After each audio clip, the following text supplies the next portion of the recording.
Welcome to video number 4 of 90. So today's topic, do I need results to convince my prospects? Actually, the answer is no. Hindi mo kailangan ng resulta para makakonvince ka. Actually, hindi naman siya convince eh. Ang right term for that is dapat na-educate mo yung tao doon sa benefits ng business mo, kung ano yung matutulong niya sa kanya. So, pakita mo sa kanya kung ano yung benefits ng V-Mobile, kung ano yung discounts na pwede niyang makuha, pwede niyang ma-enjoy, then ano yung matutulong sa kanya financially, then ano pa yung mga incentives na pwede niya na makuha kapag ginawa niya yung business. So, ipakita mo lang sa kanya, i-educate mo siya kung ano yung kagandahan yung V-Mobile, kung gaano kasaya dito, kung ano yung pwedeng maitulong sa kanya, hindi lang sa, syempre, sa wallet niya, but personally, ano yung pwedeng maitulong sa kanya. So, totoo lang guys, nagsisimula pa lang ako, nagsisimula pa lang kami, wala rin kahit isa sa amin merong resulta. So, lahat kami nagsimula din sa wala, nagsimula din ako sa wala.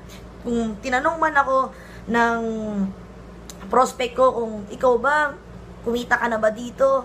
Nung nagsisimula pa lang ako, sinabi ko sa kanya, wala pa akong kita. Pero, kung magtutulungan natin to, pwedeng sabay tayong kumita dito. So, sabi ko sa kanya, nagsisimula pa lang ako rito, wala pa akong resulta, pero, eto yung naging resulta nung upline ko, nung nag-sponsor sa akin. So, pinakita ko. And then, kasi kailangan lang na alam mo kung ano yung sinasabi mo. Hindi din naman lahat ng tao na itumitingin sa resulta. Kasi ngayon, dati wala akong resulta, hinahanap sa akin resulta. Pero sinabi ko, sisimula pa lang ako. Ngayon, meron na akong resulta, hindi naman yung makapaniwala yung iba sa resulta. Kasi, sobrang grabe in the span of few years, nakuha mo na agad yan, samantalang yung iba, ang tagal na nagtatrabaho, ang tagal na nang nenegosyo, pero di pa rin nila na-achieve. So, minsan, kahit na meron ka ng resulta, hindi pa rin sila maniwala dahil sobrang grabe yung nangyari. So, totoo lang, wala talaga dun sa results kung paano magsasign up yung tao.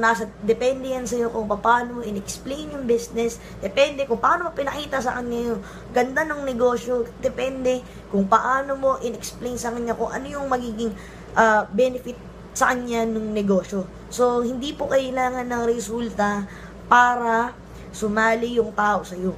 Kung may yung hinahanap yung prospect na yun yung diniscuss mo, for sure, sakto, magjo-join talaga siya sa'yo. May mga taong magjo-join, may mga taong hindi. Pero hindi naman porket sa mga hindi pa sumali ngayon, ay hindi na siya nasasali kahit kailan. Baka hindi lang po sila ready ngayon na mag-join, hindi lang po sila ready na ma-achieve na agad nila yung success na hinahanap nila. Kumbaga, hindi talaga sila ready na yumaman.